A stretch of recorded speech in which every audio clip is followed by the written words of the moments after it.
బాబు కలిసినాడు డైరెక్ట్గా వచ్చి. వాడు హైదరాబాద్ తెలంగాణడే మావాడే. ఓకే ఓకే బాయ్ నువ్వు కలిసిండు. వాడు కలిసిండు జస్ట్ ఆఫ్లైన్లో కూర్చున్నాం. బాయ్ నువ్వు ట్విట్టర్లో ఫేమస్ అవుతున్నావు కదా, నాకు కూడా తెలంగాణ కదా, మన నేను కూడా ఫేమస్ కావాలన్నాడు వాడు. సరే నువ్వు ఎవరి ఫ్యాన్ రా అన్న. నేను పవన్ కళ్యాణ్ ఫ్యాను, నాకు మహేష్ బాబు అంటే ఇష్టమే అని అన్నాడు వాడు. సరే నువ్వు ట్విట్టర్లో ఫేమస్ కావాలంటే అది అంతా కాని పని అదంతా, నువ్వు ఎన్టీఆర్ ఫ్యాన్గా చేంజ్ కా అని నేనే చెప్పిన వానికి. రైట్ ఫ్యాక్ట్ ఇది. నేను ఇది ఎన్టీఆర్ ఫ్యాన్ ఎందుకు అవుతా మామ అని, నాకైనా చిన్న హైట్ ఉంటాడు, నేను ఎందుకు వన్ ఫ్యాన్గా అవుతాను. ఇప్పుడు నీకు రీచ్ రావాలి, నీకు ఒక ట్విట్టర్లో ఒకటి ఉండాలంటే బ్రాండ్, ఫస్ట్ ఆఫ్ ఆల్ నువ్వు ఎన్టీఆర్ ఫ్యాన్గా చేంజ్ కావాలి. ఎందుకు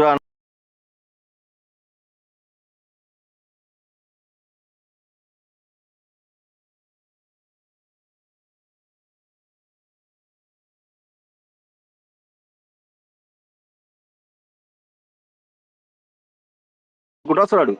వాని ట్వీట్లు చూడండి, పాత ట్వీట్లు అన్ని దొరుకుతాయి, అన్ని ఉన్నాయి స్క్రీన్ షాట్. కాదు బాయ్, నువ్వు వాడిని అంత వాడు టార్గెట్ ఎన్టీఆర్ చేయాల్సిన ఫ్యాన్ అవసరం కాదు, లేదు కానీ నేను వాడు పొట్టోడు గురించి చెప్తాం. పిల్లపోడు, వాడు ఎన్టీఆర్ ఫ్యాన్ కాదు అని గుద్దల మొడ్డ నీ నోట్ల సుల్లి ఆగును.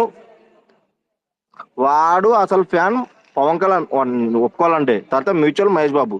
వీడు ఎందుకు రీచ్ కావాలన్నా మొడ్డ కావాలని చేంజ్ అయినాడు సుల్లిగాడు. నైజంలో ఎన్టీఆర్ ఫ్యాన్ అవుతాడు అబ్బే సుల్లిగాడ.